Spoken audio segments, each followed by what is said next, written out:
नमस्कार विद्यार्थी मित्रांनो, गुड इव्हनिंग। चला, आज तुमच्यासाठी घेऊन येत आहे 2022 मध्ये झालेला एएसओ मुख्यचा पेपर। एएसओ मुख्य परीक्षा म्हटल्यानंतर आपण काल परवा म्हणजे 15 तारखेला झालेला एसटीआय मुख्यचा पेपर पाहिला, त्याचं विश्लेषण पण पाहिलं। ज्यांनी कुणी पाहिलं नसेल तर याच्या डिस्क्रिप्शन बॉक्समध्ये मी लिंक देतो, किंवा जे माझं टेलिग्राम चॅनल आहे तुम्हाला माहित आहे, जिओग्राफी अँड ऍग्रिकल्चर किंवा जिओग्राफी बाय विलास पवार ह्या टेलिग्राम चॅनलला जॉईन करा, त्याच्यावरती आहे। किंवा जर नवीन असाल तर हे जे काही युट्यूब चॅनल आहे त्या युट्यूब चॅनलला तुम्ही सबस्क्राईब करा, बेल आयकॉनला प्रेस करा, म्हणजे मी ज्यावेळेस व्हिडिओ टाकेल तुम्हाला नोटिफिकेशन येत राहील। तर बघा, नवीन पॅटर्न आहे। आयोगाने पूर्ण पेपर पॅटर्न अलीकडच्या कालखंडामध्ये यावर्षी थोडासा बदल केलेला आहे। वन लाइनर असेल, फॅक्च्युअल डाटा असेल, याच्यावरती जास्तीत जास्त प्रश्न फोकस करतोय। मग आपल्याला भूगोल हा विषय आपल्याला अडचण येते, भूगोल या विषयाची आपल्याला भीती वाटते, किंवा भूगोल हा विषय अतिशय सोपा आहे मित्रांनो, तुम्हाला सांगतो। फक्त आपण एकदा मन लावून वाचलं पाहिजे, एकदा मन लावून काही गोष्टी त्याच्यातल्या कन्सेप्ट क्लिअर केल्या पाहिजे, खूप महत्वाचं आहे। बघा, भूगोलसाठी मला खूप जास्त फोन येत आहेत। आपण दिवाळीनंतर एक स्पेशल गट ब आणि गट क साठी एक बॅच सुरू करणार आहोत। त्याची फीस एकदम कमी ठेवणार आहे। एक तीन ते 4 महिने बॅच चालेल, साधारण 3 महिने तरी बॅच चालेल। ओके, जेवढे दिवस चालते तेवढे, म्हणजे एकदम डीप मध्ये घेणार आहे। पुन्हा तुम्हाला आयुष्यात पुन्हा डबल बॅच करायची कधीच गरज भासणार नाही, हा माझा शब्द असेल। जर तुम्हाला बॅच करायची असेल तर तुम्ही डायरेक्टली हा जो काही नंबर आहे 94 20 34 98 92 किंवा 91 25 25 49 25 याच्यावरती व्हॉट्सअप आहे, याच्यावरती टेलिग्राम आहे, किंवा जिओग्राफी बाय विलास पवार या टेलिग्राम चॅनलला जॉईन करा। ज्यावेळेस मी बॅच घेणार आहे त्या दिवशी जाहिरात करेल, त्यानुसार तुम्ही बॅच जॉईन करा। ओके, अत्यंत कमी फीस मध्ये मी बॅच चालू करणार आहे। खूप विद्यार्थ्यांचे कॉल येत आहेत, वेळ नसल्यामुळे आतापर्यंत बॅच आपण चालू केलेली नाहीये, इथून पुढे बॅच चालू करणार आहे। चला बघूया आपण जी काही बॅच जी काही हा एएसओचा मेन्सचा पेपर आहे तो काय आहे। मित्रांनो, आणखी एक महत्वाची सूचना तुम्हाला देतो। हा जो काही पुस्तक दिसतोय हा नवीन आवृत्ती आहे। महाराष्ट्राची जिओग्राफी म्हणजे जे महाराष्ट्राचा भूगोल आहे हे अत्यंत महत्वाचं, म्हणजे परीक्षाभिमुख दृष्टिकोनातून तयार केलेलं स्वामी रामानंद तीर्थ मराठवाडा विद्यापीठानं पहिल्याच आवृत्तीमध्ये याला संदर्भ पुस्तक म्हणून घोषित केलेलं आहे। स्पर्धा परीक्षेमध्ये 2018 मध्ये कंबाईन परीक्षा घ्या, 2019 घ्या, 2022 घ्या, 20 मध्ये झाली नाही म्हणून 2021 मध्ये झाली नाही, 22 घ्या, या सर्व परीक्षेमध्ये या पुस्तकातले 15 पैकी 15 प्रश्न आहेत। पडताळून पाहायचे असेल तर पाहू शकता। पडताळून पाहण्यासाठी 2018 मधली पहिली आवृत्ती घ्या। ओके, पहिली आवृत्ती घ्या आणि चेक करा। आता आपण बघूया, कालच्या एसटीआय मेन्सचा जो पेपर घेतला त्याचं विश्लेषण केलं, त्याच्यामध्ये तुम्ही पाहिलंच 15 पैकी जेवढे प्रश्न होते, 15-16 काही प्रश्न एसटीआय मेन्सला जिओग्राफीच्या रिलेटेड, ते सर्व प्रश्न या पुस्तकातले आहेत। त्याचा संदर्भ पण मी तुम्हाला, त्याचा सारांश जे काही आहे, पेज क्रमांक आणि त्याचं जे काही स्क्रीनशॉट आहे ते सुद्धा मी तुम्हाला देण्याचा प्रयत्न केलेला आहे। मग यामध्ये बघा, पुढचा बघा प्रश्न काय आहे, पण पुढचा प्रश्न बघा काय आहे, महत्वाचा आहे प्रश्न। बघा काय प्रश्न म्हणतोय, खालीलपैकी योग्य विधाने पहा। प्रश्न वाचा। प्रवरा नदी ही गोदावरीची उपनदी असून ती हरिश्चंद्र डोंगर रांगाच्या उत्तरेस स्थित आहे। उत्तरेस स्थित आहे असं म्हणताय। हे विधान अगदी बरोबर आहे, कारण की आपण काय पाहतो मित्रांनो, या ठिकाणी ज्या वेळेस संदर्भ बघा, मी संदर्भ देतोय माझा अगोदर, या ठिकाणी गोदावरी नदीचा उगम झाला। कोणत्या ठिकाणी? याला आपण त्र्यंबकेश्वर नाशिक म्हणतो, त्र्यंबकेश्वर नाशिक म्हणतो। अरबी समुद्रापासून 90 ते 100 किलोमीटर अंतरावरती याची महाराष्ट्रातली लांबी आहे 668 किलोमीटर आणि भारतातली लांबी आहे या नदीची 1465 किलोमीटर ही नदी आहे। महाराष्ट्रामधून उगम पाहून डायरेक्ट केंद्रीय तंबाखू संशोधन केंद्र राजमहेंद्री या ठिकाणी आंध्र प्रदेशमध्ये बंगालच्या उपसागरामध्ये जाऊन ही नदी विलीन होते। मग यामध्ये विलीन होत असताना ही महाराष्ट्रातलं सर्वात मोठं खोरं आहे, याची एक उपनदी आहे। या ठिकाणी इथून आपण जर पाहिलं, याला आपण दारणा म्हणतो, त्यानंतर आपण ही प्रवरा आहे, ह्याची उपनदी ही मुळा आहे, त्यानंतर ही बिंदुसरा आहे, सिंदपना आहे, ही बिंदुसरा नदी आहे, त्यानंतर बीड मध्ये उगम येऊन ही खाली आलेली ही मांजरा नदी आहे, त्यानंतर ही कांदवा आहे, ही शिवना आहे, ही काम आहे, ही दक्षिण पूर्णा आहे, ही पैनगंगा आहे, ही वर्धा आहे, वर्धा आणि हे पुढे प्रवाह गेला, ही वैनगंगा आहे, ही खाली ही प्राणहिता नावाने हित येऊन मिळाली. म्हणजे या ठिकाणची आपल्याला विचारते कोणती नदी विचारते त्यांनी, की ही प्राणहिता नदी विचारतायत. कोणती, सॉरी माफ करा, प्रवरा नदी विचारतायत. ओके, कुठे आहे ही प्रवरा नदी हे विचारतायत. म्हणजे प्रवरा नदी कोणती आहे, ही प्रवरा नदी आहे. नेवासा याच्या काठी संत ज्ञानेश्वर महाराजांनी भावार्थ दीपिका या ठिकाणी लिहिलेली आहे, ही प्रवरा नदी विचारतायत.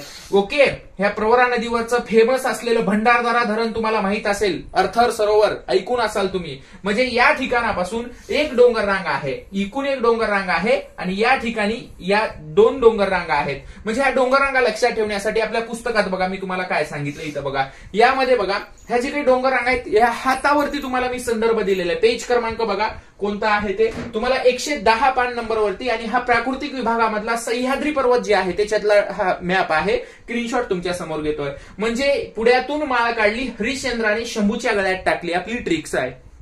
ओके, मग ह्या ट्रिक्स नुसार जर आपण चाललो भावांनो, तर या ठिकाणी बघा ही नर्मदा नदी आहे. या ठिकाणी जर आपण आलो, ही तापी नदी आहे, हे अरबी समुद्र आहे, हे अरबी समुद्र आहे. आणि पूर्वेकडे वाहणाऱ्या ही गोदावरी नदी आहे, ही भीमा नदी आहे, ही कृष्णा, कारण की कृष्णेची प्रमुख उपनदी भीमा आहे पण महाराष्ट्राच्या बाहेर आहे. मग या ठिकाणी आपला संदर्भ काय आहे, या उपनद्या जशा पाहिल्या गोदावरी, हरिश्चंद्र बालाघाट डोंगर रांग या ठिकाणी आहे आणि ही तर 7 माळा अजिंठा डोंगर रांग आहे. म्हणजे 7 माळा अजिंठा या ठिकाणी आपण काय बघूया, हिला म्हणूया आपण 7 माळा अजिंठा डोंगर रांग आहे. आणि ही आहे हरिश्चंद्र बालाघाट डोंगर रांग ही आहे. म्हणजे ह्या 2 खोऱ्याच्या मध्ये आहे. म्हणजे प्रवरा नदी गोदावरी नदीची प्रमुख उपनदी असून हरिश्चंद्र डोंगर रांगेच्या उत्तरेस आहे. हे विधान अगदी बरोबर आहे याच्यानुसार.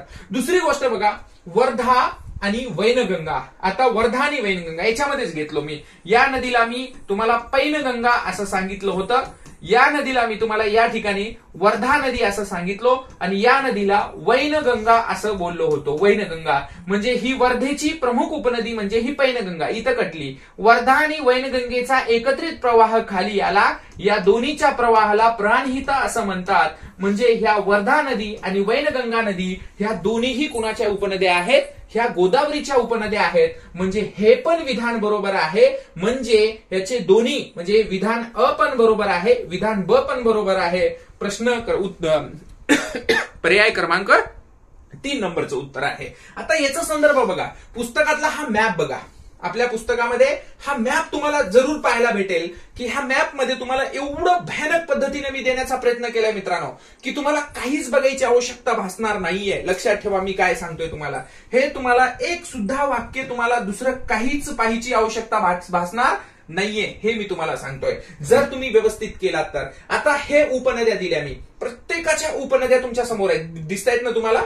प्रत्येकाच्या उपनद्या तुमच्या समोर दिल्या आहेत. ओके, पुस्तकामध्ये सुद्धा असंच दिलंय. आता ह्याच्यावरती हे डॅम आहेत बघा, इथं तुम्हाला जर दिसत असेल हे जे काही डॅम आहेत, प्रत्येक कोणत्या नदीवर कोणतं डॅम आहे, कोणत्या नदीवर त्या डॅम मध्ये साठवलेलं पाणी कोणतं आहे, दोन्ही नद्याचा संगम कुठे झालाय, ही या ठिकाणी आपण पाहतो. प्रवरा नदी ह्या बघा, या ठिकाणापासून ही प्रवरा नदी आहे, या ठिकाणी ही प्रवरेची उपनदी मुळा, या ठिकाणी जाऊन हिला संगम इथं झालेला आहे. म्हणजे ह्या सर्व संदर्भ तुम्हाला हे याच्यावरती स्क्रीनशॉट काढल्यामुळे क्लॅरिटी येणार नाही, पण पुस्तकामध्ये तुम्हाला हे क्लिअर तुम्हाला दिसायला लागेल. ओके, संदर्भासाठी फक्त घेतलेले आहे, जशास तसे प्रश्न आलेले आहेत.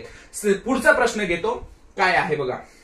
आपल्याला माहिती आहे प्रश्न बघा 17व्या नंबरचा डी सेट मध्ये आपण पाहतो. एएसओचा मुख्य पेपर आहे. एएसओ 16 ऑक्टोबर 2022 ला झालेला हा पेपर आपण पाहतोय. लक्ष द्या. गडचिरोली जिल्ह्याची दक्षिण सीमा इंद्रावती नदी व प्राणहिता नद्यांनी बनलेली आहे. अगोदर मुलं कन्फ्युजन होतात, इंद्रायणी की इंद्रावती. इंद्रायणी म्हटलं की पुणे जिल्ह्यामध्ये आणि इंद्रावती म्हटलं की गडचिरोली आणि महाराष्ट्राची सीमा ठरवणारी ही नदी आहे. अंकिरा, बांदियार, कोठारी या नदीच्या उपनद्या आहेत मित्रांनो. आता बघा ही दक्षिण सीमा ठरवते का, आता तुम्हाला हे क्लिअर पाहिजे, तुमच्या समोर चित्र पाहिजे. इंद्रावती नदी ही छत्तीसगड जिल्ह्याच्या सीमेवर असून प्राणहिता नदी ही तेलंगणा राज्याशी असलेल्या सीमेवरती आहे. हे विधान अत्यंत करेक्ट आहे. या विधानामध्ये काहीच चेंज होऊ शकत नाही, हे बरोबर आहे. पण हे विधान रॉंग आहे. हे रॉंग कसं आहे तुम्हाला मी दाखवतो. आता बघा याच्यामध्ये तुमच्या समोर मी मॅप घेतलेला आहे, आपल्या पुस्तकातलं पेज क्रमांक 366 मध्ये. आता हे प्राकृतिक मॅप आहे. आता ह्या मॅपमध्ये हे मॅप खूप एकदम जबरदस्त पद्धतीने डिझाईन केलेले आहेत. ही महाराष्ट्र छत्तीसगडची सीमा आहे. ही छत्तीसगड, हे बघा, हे इंद्रावती नदी आहे बरं का. ही इंद्रावती नदी अशी येते बघा, मी जसं घेतोय पेन त्याच पद्धतीनं, आणि इंद्रावती नदी इथं येऊन गोदावरीला येऊन मिळाली. ओके, गोदावरीला येऊन इथं मिळाली. म्हणजे गडचिरोलीची ही पूर्व सीमा ही नदी ठरवते. आणि त्यानंतर इथून ही वर्धा नदी आली. ही वरून येणारी वैनगंगा नदी आहे. ही शिवनी आहे. इथं शिवनी नावाचं गाव आहे. ही इकून दिसते का, ही इकून आलेली वर्धा आहे, ही वरून आलेली वैनगंगा आहे. इथून खाली जो हा प्रवाह आहे, हा प्रवाह प्राणहिता नावाने ओळखला जातो. आणि हा जो काही प्राणहिता, हा पूर्ण काय आहे माहितीये का, हा तेलंगणा आहे बरं का. हा तेलंगणा आहे. इकडच्या साईडला इथं तेलंगणा आहे, लक्षात ठेवा. तेलंगणाची सीमा आहे ही पूर्ण तेलंगणाची सीमा आहे. ओके, इथं येते आणि हे इकून येणारी ही गोदावरी बघा, या साईडनं इथून गोदावरी येते आणि ही पूर्ण दक्षिण सीमा जी काही ठरवते ही आहे गोदावरी नदी. ही आहे गोदावरी नदी, लक्षात ठेवा. म्हणजेच या संदर्भानुसार जर आपण पाहिलं तर हे विधान काय येतं, हे चूक येतं. म्हणून यामध्ये याचं उत्तर काय येऊ शकतं, हे बघा, एएसओचा पेपर आहे, काल झालेला आहे. अ आणि ब बरोबर, अ चूक, ब बरोबर. काय उत्तर क्रमांक 3, अ चूक ब बरोबर. म्हणजे या प्रश्नाचं उत्तर हे येऊ शकतं. नेक्स्ट बघा काय आहे ते. नेक्स्ट प्रश्न बघा. ओके, आता बघा हा प्रश्न कालच्या एसटीआय मेन्सला पण होता बरं का भावांनो. हा प्रश्न एसटीआय मेन्सला पण होता आणि हा एएसओ मेन्सला पण आहे. अशाच स्वरूपाचा होता. तिथं जोड्या लावा होता, इथं वन लाईनर आहे, इथं डायरेक्ट डेट दिलेली आहे, कधी आलं, कोणतं वारं आहे, याच्या चक्रीय वादळासंदर्भात आहे. काय म्हणताय याच्यामध्ये आपल्याला महाराष्ट्राच्या किनारपट्टीवर 17/5/2021 17 मे 2021 मध्ये आलेलं वादळ कोणतं. तुम्हाला सांगतो मित्रांनो, ह्याचं उत्तर आहे तोक्ते.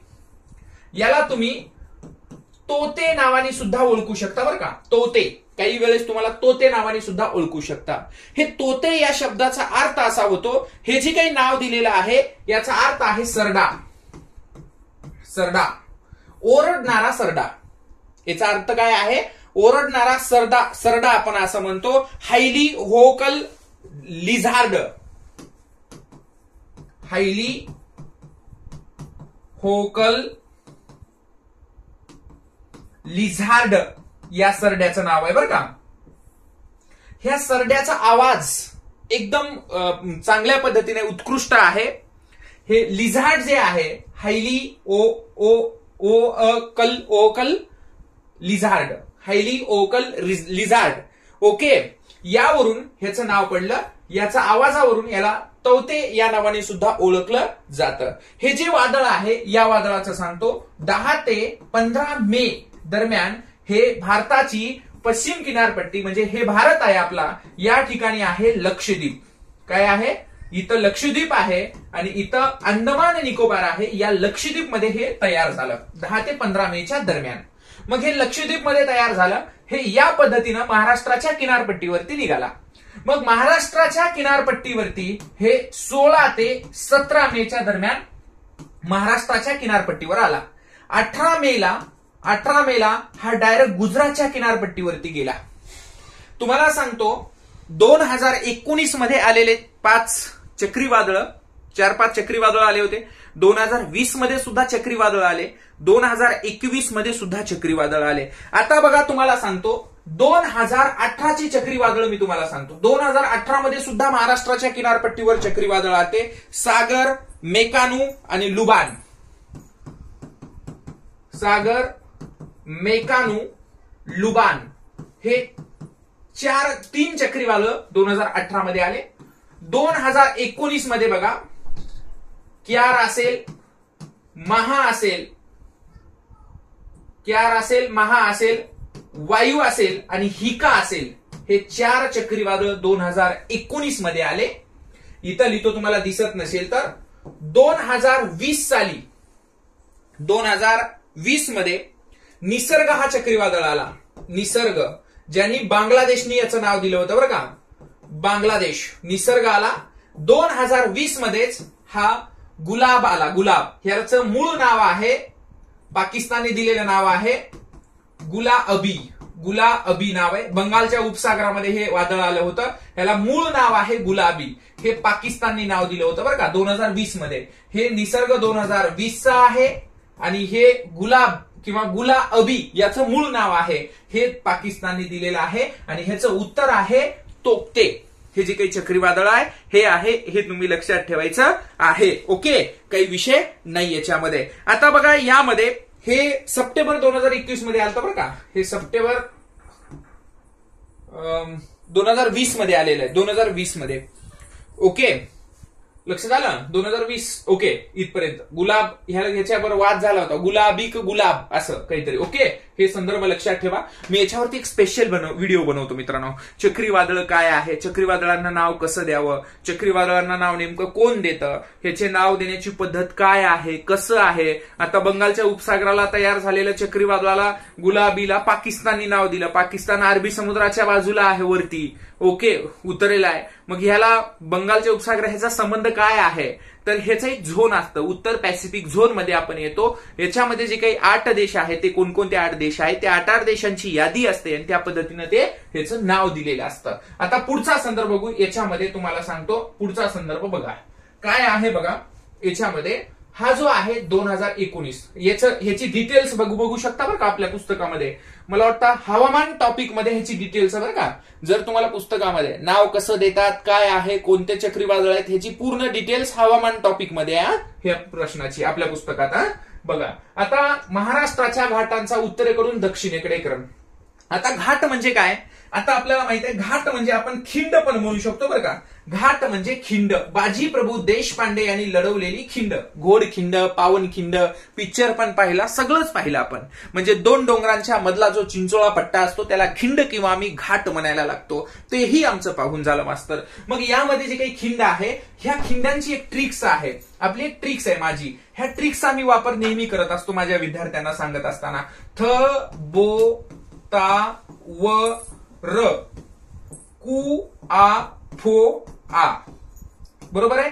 म्हणजे थ म्हणजे स्थळ घाट, बो म्हणजे बोर घाट, ता म्हणजे तामणी घाट, व म्हणजे वरंदा घाट, कु म्हणजे कुंभारली घाट आणि आ म्हणजे आंबा घाट. आंबा घाट, फो म्हणजे फौंडा घाट आणि आ म्हणजे आंबोली घाट. सगळ्यात दक्षिणेकडे आंबोली घाट आहे. पण ह्याने काय म्हणताय ह्या प्रश्नामध्ये, घाटांचा उत्तरेकडून दक्षिणेकडे क्रम लावा म्हणताय.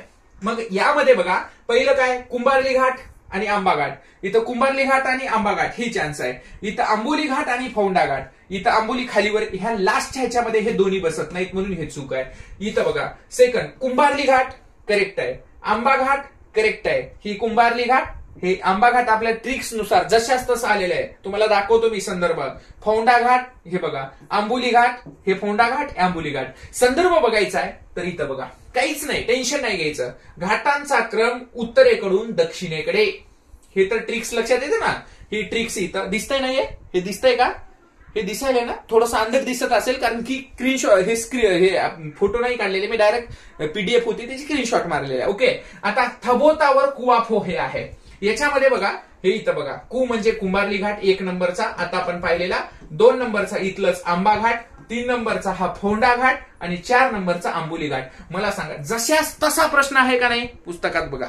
ओके, ह्याची डिटेल्स काहीच याच्यामध्ये नाही. एक तुमच्या समोर आहे, ही महाराष्ट्राचा प्राकृतिक विभाग पान नंबर 53. पान नंबर 53 वरती तुम्हाला ह्याचा संदर्भ भेटेल. हे बघा, ही ट्रिक्स जी सांगितली पुस्तकात तशीच ट्रिक्स आहे. Okay, correct. ओके, चलो नेक्स्ट मुद्दा बघा काय आहे ते.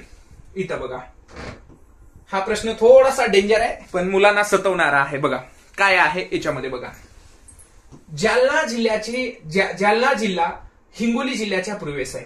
याचा अर्थ अभ्यास करत असताना जालना आणि हिंगोली ह्या दोन्ही एका विभागातले जिल्हे आहेत. बरोबर आहे.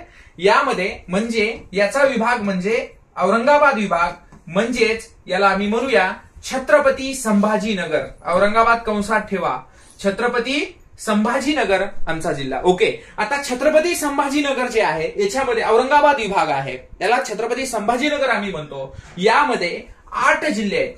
किती? 8 जिल्हे आहेत, 76 तालुके आहेत. बरोबर आहे. यालाच आम्ही मराठवाडा असं देखील म्हणतो. मराठवाडा देखील म्हणतो. हिंगोली हा सर्वात मराठवाड्यातला लहान जिल्हा आहे, क्षेत्रफळाने सर्वात लहान असणारा जिल्हा आहे. मग ह्याने काय सांगताय, जालना जिल्हा हिंगोली जिल्ह्याच्या पूर्वेस आहे. विभागानुसार अभ्यास करू. बघा इथपर्यंत कळलं, तुम्हाला याचा संदर्भ देतो. धुळे आणि नंदुरबार या जिल्ह्याला 2 राज्यांच्या सीमा आहेत. हे 2च नाहीत, तर यामध्ये महाराष्ट्रातले 6 जिल्हे आहेत की त्यांना 2 राज्याची सीमा आहे. महाराष्ट्र राज्याचे भौगोलिक क्षेत्रफळ 3,07,713 चौरस किलोमीटर हे बरोबर आहे. हे विधान चूक आहे, हे विधान बरोबर आहे, हे विधान बरोबर आहे. अ, ब आणि क म्हणजे यामध्ये याचं उत्तर काय दिले बघूया ऑप्शन मध्ये. फक्त विधान अ बरोबर नाही, शेवटचं बघा आहे किंवा नाही याच्यावर उत्तर बदलतं, म्हणून ह्याचं उत्तर काय यायला लागतं, 1 नंबर ह्याचं उत्तर आहे. यामध्ये कसं आले 1 नंबर ते आपण बघूया. चलो आता तुम्हाला दिसत असेल मास्तर तुम्ही हे पुस्तकातली स्क्रीनशॉट पुस्तकातलं आहे बरं भावांनो, हे मी काही तयार केलेलं नाही, पुस्तकातलं आहे. हे बघा मी फक्त स्क्रीनशॉट काढतोय, हे पुस्तक हे माझ्याजवळ आहे, लक्षात येत आहे, आणि ह्याचे स्क्रीनशॉट मारलेलं आहे, नवीन आवृत्ती आहे. आता याच्यामध्ये बघा दुसरा संदर्भ काय आहे, हा जो काही भाग आहे हे औरंगाबाद विभाग, हे काय तुमच्या प्रश्न डोक्यात पडला असेल. काळानुसार बदलावं लागतं रे. तुम्ही बाकी महाराष्ट्रातील अनेक पुस्तकं वाचाल, परंतु त्याच्यामध्ये काय असं तुम्हाला कुणी करून दिलेलं नसेल. आता बघा महाराष्ट्रातील 6 जिल्ह्यांची सीमा शेजारील 2 राज्यांना लागून आहे. धुळेला मध्य प्रदेश आणि गुजरात, नंदुरबारला मध्य प्रदेश आणि गुजरात 2, सिंधुदुर्गला गोवा आणि कर्नाटक, नांदेड कर्नाटक आणि तेलंगणा, गोंदिया मध्य प्रदेश आणि छत्तीसगड, गडचिरोली तेलंगणा आणि छत्तीसगड. एवढंच नाही भावांनो, तुम्हाला सांगतो मी असं केलेलं आहे पुस्तकामध्ये, या सिंधुदुर्ग जिल्ह्यातील कोणत्या तालुक्याची सीमा या गोव्याला लागून आहे, कर्नाटकला कोणत्या तालुक्याची सीमा लागून आहे, असं ह्या एवढ्या डीप मध्ये मी पुस्तकात देण्याचा प्रयत्न केलेला आहे. महाराष्ट्रातील 20 जिल्ह्यांची सीमा, 6 राज्यांनी एका केंद्रशासित प्रदेशाची सीमा बाहेरच्या शेजारील राज्यांना लागते. ओके, महाराष्ट्राला 6 राज्यांनी एका केंद्रशासित प्रदेशाची सीमा आहे. 20 जिल्ह्याची सीमा शेजारील राज्यांना लागते. 16 जिल्ह्याची सीमा कोणत्याही राज्याला लागत नाही. 6 जिल्ह्याची सीमा प्रत्येकी 2 राज्यांना लागते, ते या ठिकाणी देतोय. आणि यामध्ये तुम्हाला दिसतंय इथं हिंगोली आहे, इथं जालना जिल्हा आहे, म्हणजे जालन्याच्या पूर्वेला हिंगोली आहे, हिंगोलीच्या पश्चिमेला जालना आहे, लक्षात ठेवा. म्हणून तो विधान चुकीचं म्हणलो. आणि याच्यामध्ये असं बी केलेलं आहे बघा, प्रशासकीय विभाग घड्याळाच्या काटेप्रमाणे तुम्हाला स्क्रीनवर दिसत असेल बघा. गेल्या वर्षी प्रश्न विचारला, हा पुणे विभाग बघा, हे व्हाईट मध्ये घेतोय. या ठिकाणी हा जुन्नर आहे, जुन्नर अति उत्तरेकडचा, अति दक्षिणेकडचा चंदगड आहे, अति दक्षिणेकडचा कोणता आहे, चंदगड आहे. हे सुद्धा संदर्भ बघा घड्याळाच्या काटेप्रमाणे. असं विचारू शकतात, औरंगाबाद विभागाला घड्याळाच्या काटेप्रमाणे कोणाची सीमा लागली आहे, तर डग्गेची तर तयार आहे, पुस्तकातला पेज आहे हे. म्हणजे तुम्हाला काही करायची गरज नाहीये, फक्त वाचन करायचंय, फक्त वाचन, लक्षात ठेवा. ओके, म्हणजे एकूण आपण 30, 77, 13 आपण हे घेतो, 3,07,713 चौरस किलोमीटर हे आहे. Okay, correct. चलो पुढचा प्रश्न घेतो, काय आहे ते बघा. योग्य जोड्या लावा, प्रशासकीय विभाग. मास्तर डेंजर काम आहे. आता प्रश्न आहे, ह्यांनी काय दिलं, मी आत्ताच बोललो प्रशासकीय विभागातले तालुके दिलेत. आता तुम्हाला माहिती आहे प्रशासकीय विभाग कोणते आहेत महाराष्ट्रामध्ये, आता आपण पाहिलो पुनाको आवोना, बरोबर आहे, पुनाको आवोना. म्हणजे ही पुणेको आवोना ही मास्तरची ट्रिक्स आहे. ही ट्रिक्स आहे आपली, पुनाको आवोना. आपण ट्रिक्स नुसारच घेतो बरं. कसलाही विद्यार्थी येऊन जर बसला समोर की त्याला मुकपाठ झालं पाहिजे जॉग्राफी, त्याला आउट ऑफ मार्क मिळला पाहिजे जॉग्राफीमध्ये, विशेष नाही. आउट ऑफ म्हणजे 100% त्याचा रिझल्टच आला पाहिजे जॉग्राफी, 15 पैकी 15च पडलं पाहिजे, विशेष नाही. याच पद्धतीने आपण घेतो. आता उदाहरण तुम्हाला सांगतो भावा, इकडे बघा. पुनाको आवोना म्हणजे पुणे, नाशिक, कोकण, अमरावती, औरंगाबाद आणि नागपूर ही प्रशासकीय विभाग आहे. 557, 586 हे लँडलाईन नंबर आहे. 58, 54, 50, 56, 76, 64 हे मोबाईल नंबर आहे, 12 अंकी आणि 6 अंकी. हे लँडलाईन मोबाईल काही नाही. इकडे बघा, उग म्हणायलो या ठिकाणी याला काय म्हणतात, हे आहेत जिल्हे, हे आहेत जिल्हे त्या विभागातले, आणि हे आहेत तालुके. पाठ करून टाकताल मोबाईल नंबर लावत बसताल. या ठिकाणी बघा. ओके, हे इथं पुणे विभागात 5 जिल्हे, 58 तालुके.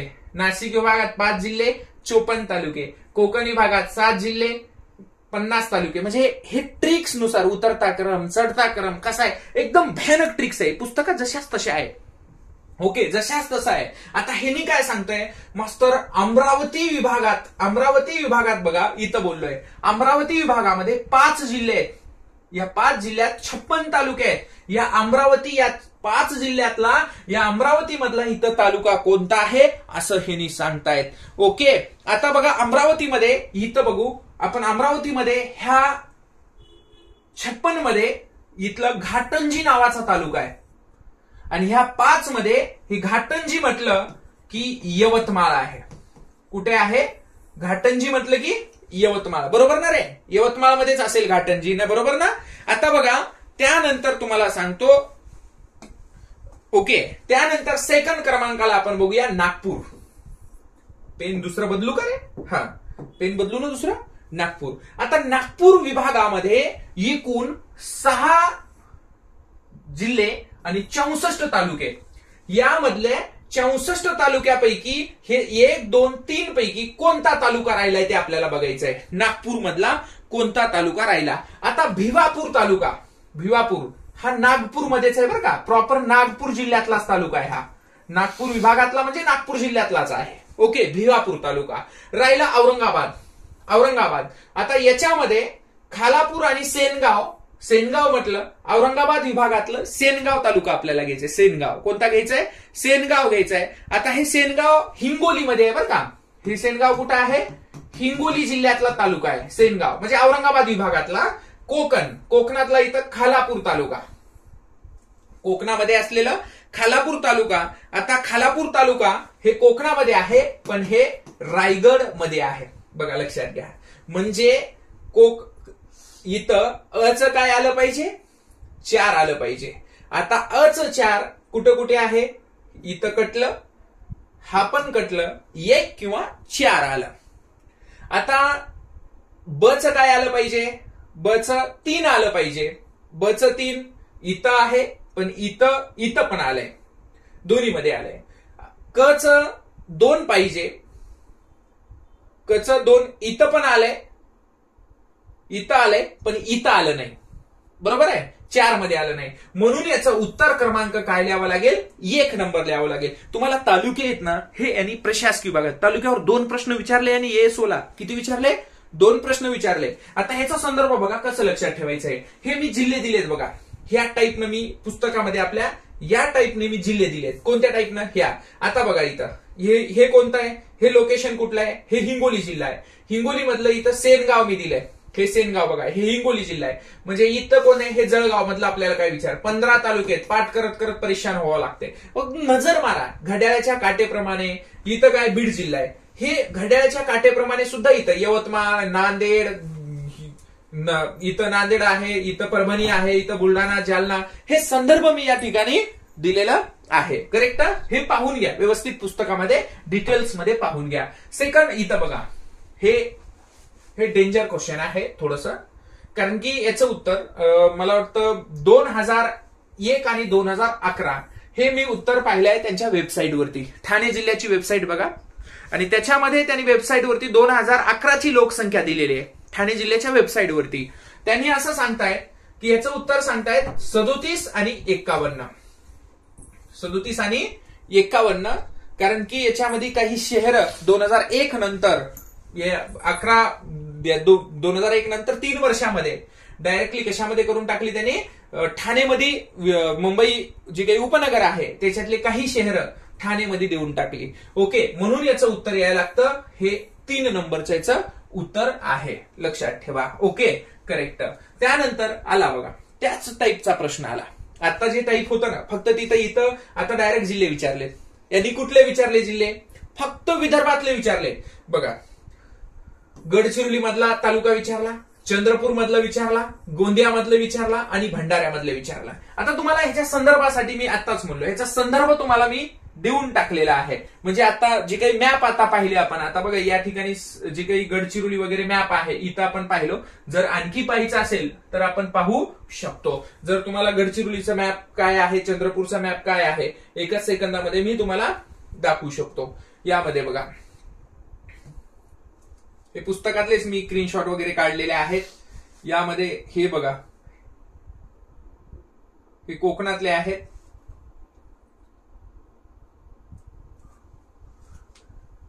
सिंधुदुर्ग, रायगड आणि ठाणे या पद्धतीचे सगळे जिल्हे आहेत बरं का. पण ह्या इमेज वरती आलं नाही, समजून घ्या तुम्ही. ओके, अशाच पद्धतीच्या पुस्तकामध्ये इमेज आहेत. फक्त मला तुम्हाला दाखवायचंय की हे कुठलं आहे मास्तर. आता गडचिरोलीमध्ये आपण मुलचेरा आहे, बरोबर आहे का. गडचिरोलीमध्ये काय आहे, मुलचेरा आहे. एकच सेकंद. ओके, गडचिरोलीमध्ये हे मुलचेरा तालुका आहे. आता चंद्रपूर म्हटलं, चंद्रपूरमध्ये जिवती आहे, बरोबर आहे. गोंदिया जर म्हटलं, गोंदियामध्ये देवरी तालुका आहे. आणि भंडाऱ्यामध्ये लाखणी नावाचा तालुका आहे. बघा, हे जर माहित असेल. अच 3 नंबर कुठे आहे, अच 3 कुठे आहे, एकच ह्याच्यामध्ये, बाकीचं काहीच काढू नका. 2 नंबरचं उत्तर काय आहे, उत्तर 2 नंबरचं. ह्या पद्धतीनं हे तालुक्यावरती तुम्हाला कधीही प्रश्न येतात बरं का. आताच नाही, आतापर्यंत खूपदा आले. तुम्हाला हे पाहावंच लागेल. त्यानंतर आहे बघा 25 नंबरचा आणि शेवटचा प्रश्न आहे. हा शेवटचा क्वेश्चन आहे बरं का. काय आहे मित्रांनो, बघा, याच्यापूर्वी हे प्रश्न सोडवण्याच्या पूर्वी मी तुम्हाला सांगतो, युट्यूबवर बघतायत ना, अगोदर युट्यूब चॅनल सबस्क्राईब करा आणि बेल आयकॉनला प्रेस करा. आणि डायरेक्टली हा जो काही टेलिग्राम चॅनल आहे ना, हा टेलिग्राम चॅनल @geography_विलास पवार असं जरी टाकलं तरी तुम्हाला टेलिग्राम चॅनल येतं. ह्याला जॉईन करा, जास्तीत जास्त मित्रांपर्यंत शेअर करा. आपण तुम्हाला आणखी एक सांगतो, आपण बॅच सुरू करणार आहोत दिवाळीनंतर, जिओग्राफीची बॅच, स्पेशल जिओग्राफी. तुम्हाला सांगतो अत्यंत कमी फीस मध्ये जिओग्राफीची बॅच देतो. आउट ऑफ म्हणजे तुम्हाला आयुष्यामध्ये मी शब्द देतो, तुम्ही कुठेही बसून बॅच करा, तुम्हाला आयुष्यात जिओग्राफीचे लेक्चर करायची आवश्यकता भासणार नाही, हा माझा शब्द असेल. आता बघा, शेवटचा प्रश्न घेऊन टाकू. काय सांगतो, महाराष्ट्रात सर्वाधिक पाऊस सिंधुदुर्गला पडतो, बरोबर आहे. भारतात सर्वाधिक पाऊस मौसिनराम चेरापुंजीला पडतो. भारतात सर्वात कमी पाऊस राजस्थानमध्ये जैसलमेरला पडतो. महाराष्ट्रात सर्वात कमी पाऊस दहिवडे व म्हसवडला पडतो. आपण इथं बघूया पुस्तकात काय काय दिले मास्तरनी, तुम्हाला दिसतंय इथं महाराष्ट्रातील पर्जन्यमान. महाराष्ट्रामध्ये पाऊस जर म्हणलं, महाराष्ट्रातला पाऊस जर सांगितलं तुम्हाला, 1067 मिलीमीटर एवढा पाऊस महाराष्ट्रामध्ये पडतो. वार्षिक पर्जन्याचा जर विचार केला, एकूण पडणाऱ्या पावसाच्या पैकी 8.46% समथिंग जमिनीत मुरतं, बाकीचं पाणी वाहून जातं. हे बघा, महाराष्ट्रात सर्वात जास्त पाऊस आंबोली तालुका सावंतवाडी जिल्हा सिंधुदुर्ग. भारतात सेकंड लाईन सर्वात जास्त पाऊस मौसिनराम चेरापुंजी मेघालय. दक्षिण भारतात सर्वात जास्त पाऊस अगुंबे कर्नाटक. महाराष्ट्रात सर्वात कमी पाऊस दहिवडे व म्हसवड सातारा. भारतात सर्वात कमी पाऊस जैसलमेर इथं. हेच या ओळीमध्ये सर्व इथं पर्जन्य, हवेची आर्द्रता, हे सर्व मराठवाडा, विदर्भ, हे सर्व डिटेल्स मध्ये दिलेले आहे. जिओग्राफीतलं पेज आहे. आणि ह्यांनी काय सांगताय बघा, की हे आंबोली इथं सर्वाधिक पाऊस, आंबोली या ठिकाणी तिन्ही बाजूने, चारी बाजू नाही, तिन्ही बाजूने, बरोबर आहे, तिन्ही बाजूने डोंगर व वाऱ्यांच्या प्रदेशाची बाजू मोकळी आहे. काय सांगते, आंबोलीच्या तिन्ही बाजूंनी डोंगर व वाऱ्यांच्या प्रवेशाची बाजू मोकळी आहे. ओके, 3 बाजूने डोंगर व वाऱ्यांच्या प्रवेशाची बाजू मोकळी आहे. आपण म्हणतो 7 जूनला आपल्याकडे पाऊस पडतो. 7 जूनला म्हणजे 7 जूनला मान्सून येतं. म्हणजे सिंधुदुर्ग मधलं बांध नावाचं गाव आहे भावांनो, बांध नावाच्या गावामध्ये मान्सून प्रवेश करतं आणि पुढे जातं चांद्याला. बांदा ते चांदा जर मान्सून झालं तर सर्व महाराष्ट्रामध्ये पाऊस पडतं. आणि या महाराष्ट्रामध्ये इथं जे काही सिंधुदुर्गमध्ये पाऊस पडतो, हेही महत्वाचं सांगतो, हे प्रतिरोध स्वरूपाचा पाऊस आहे. कोणता? प्रतिरोध स्वरूपाचा पाऊस आहे. कोणत्या स्वरूपाचा? प्रतिरोध स्वरूपाचा. प्रतिरोध म्हणजे सह्याद्री पर्वताला अडवून पडणारा पाऊस, याला आपण प्रतिरोध स्वरूपाचा पाऊस म्हणतो. दोन्ही विधाने बरोबर असून दुसरे विधान पहिल्या विधानाचे योग्य स्पष्टीकरण आहे. दोन्ही विधाने चुकीची आहेत. दोन्ही विधाने बरोबर आहे, पण दुसरे विधान पहिल्या विधानाचे योग्य स्पष्टीकरण नाही. आता बघा, याचं उत्तर आहे दोन्ही विधाने बरोबर आहेत. 1 नंबरचं उत्तर आहे मित्रांनो. बघा, अशा पद्धतीनं जी काही एसओ मेन्सचा पेपर काल झालेला आपण पाहिलेला आहे. सर्वांनी जास्तीत जास्त ह्याला शेअर करा. ओके, थँक्यू सर्वांना, बेस्ट लक, धन्यवाद. ओके.